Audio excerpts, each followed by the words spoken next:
Italian Wine Podcast.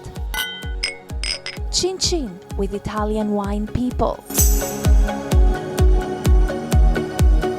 Hello, this is the Italian Wine Podcast. My name is Monty Waldin. My guest today, got a beautiful name, Maria Stella. Maria Stella. Very Italian, isn't it? Yeah, Mary the Star. Maria Stella. If you were a Stella, a real star, your whole career is going to finish with this podcast, basically. So you might want to think about getting another job. Maria Stella Carletti, and her family winery is Poliziano, which is a very famous winery in the Vino Nobile region of Tuscany. Welcome, Maria Stella. Thank you very much. I'm very happy to be here. We're great. We're very happy that you're here. Now listen, let's start with a little bit of family history. When was the Poliziano winery founded, and why is the name so special?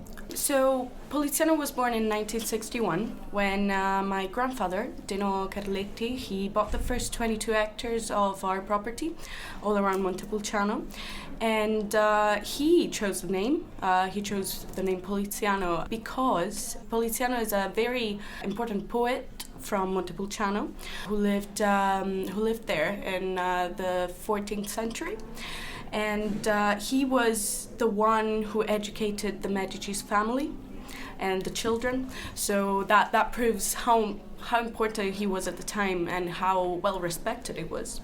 And also, who's from Poliziano, we call he's a Poliziano. So anybody from the town of Montepulciano, which is in the province of Siena in southeast Tuscany, is called a Poliziano. Yeah. So if you're in Montalcino, you've got Il Cinesi, which refers to the oak. But if I say, where are you from? You say, io sono Poliziano. I'm a Poliziano means, okay, that you can only come from the town of Montepulciano. Yeah. Okay, exactly. So that was the first generation. So you the second generation then? I'm the third generation. The third, okay. So your dad was? My dad is? My dad, he took over in 1978. Yep. And he was the one who actually created the business, let's say. So Federico, so he's the second generation. So you're the third generation, it's going to go bankrupt under you, That's the third generation thing, right? And I hope my children will. So I hope this will not stop. So tell me about the vineyards. How, are you a small estate, big estate? We started with 22 hectares and we're now we probably got to 160 hectares. All for Vino Nobile? No, we've got some vineyards in around Maremma.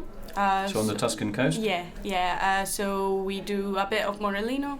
Which is a Sangiovese based red? Yeah. Morellino di Scansano? Yep, indeed. And but no, we focus on Vino Nobile. Vino Nobile is our... So tell me a little about your Vino Nobile vineyards. Are they all in one spot, or do you have vineyards in different areas? No, they're all kind of spread around, yeah. And they've got different exposures, different heights on sea level, and they do create very different grapes, very different flavors. And my dad, he works them parcellery, so like by plot, and so they're not like work just as everything being on because they're on different. So in terms of altitude or soil types, do you have roughly what are we talking about? Because Vino Nobile is very much, it's almost like a little Burgundy, how it's the landscape, and you get these little. You do get some large vineyards, but these little plots, lots of trees and olive trees around and other trees around. So I think it's a beautiful area to visit. Typical Tuscan. So what are you doing in the vineyards? What different? Are you pruning differently on some areas? Or? No, the altitudes are not that different. It's more the soil type. Okay. For example, we've got two crus that my father developed all over the years, and one of them is mainly limestone, clay, and it gives a very different character. It gives a very deep, a very persistent wine. What's the name of that vineyard then? That's the Asinone. So just tell us what is it? Vigna dell'Asinone. What does the Vigna means? The vineyard of the. Vigna, yeah. And what's an Asinone? Asinone is a big donkey. Okay. That's a funny story actually. It's because the vineyard itself, it reminds of the back of a donkey. Okay, like a donkey's back. So yeah. And Americans often laugh at it, but it is. Fine. Does that give a wine with a particularly light colour or a dark colour on that? It's very dark colour. Yeah. Very dark colour, very dense. It's complex. It's deep. Is it very tannic or is it smooth? The tannins, of course, are quite strong.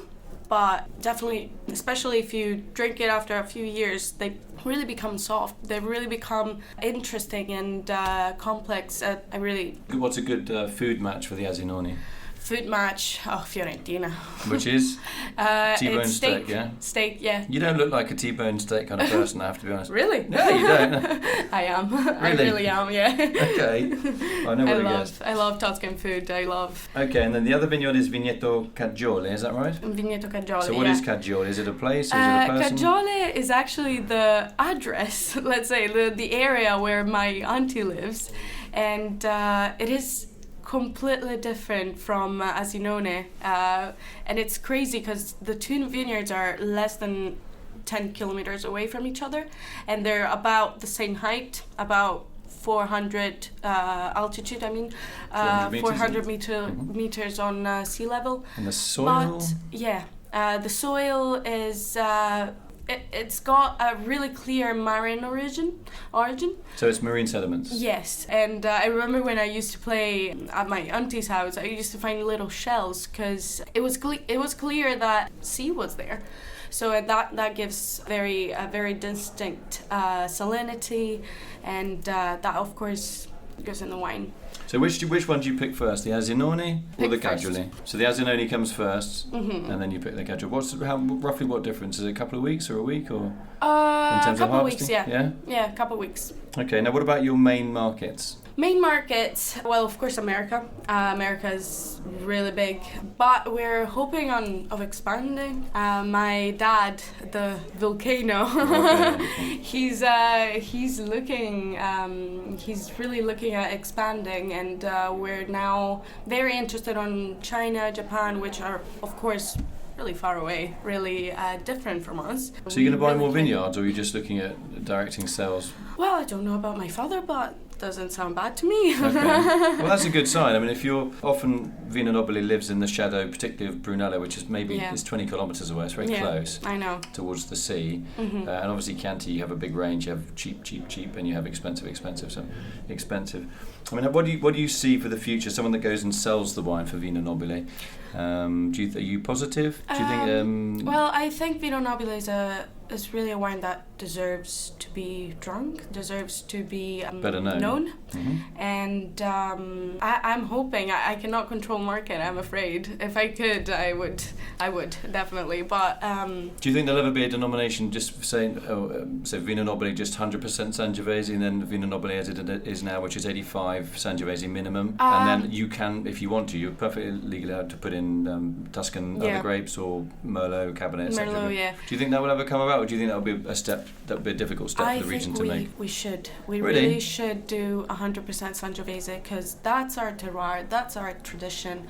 We are the only ones who can state to be producing Prugnolo Gentile, which is the local name for Sangiovese. Yes, I think it would give us such a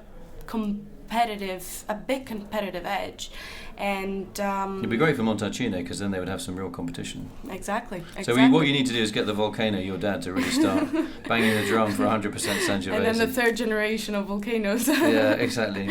Okay, Maria Stella, thank you very much for coming today and telling us about the Poliziano Winery and the history of the name and your vision for the future, which is very progressive, the 100% Sangiovese. I don't think it will happen. I think it'd be a great idea, but I know it is a challenge. Yeah, for sure. It is. Yeah, we're in Italy as well, so. But things happen exactly. slowly. Yeah. So when they happen, I think we really should. All right, Maria Stella, thanks very much. Thank you. Enjoy Italy. Thank you. I will. Thanks. You too. Follow Italian Wine Podcast on Facebook and Instagram.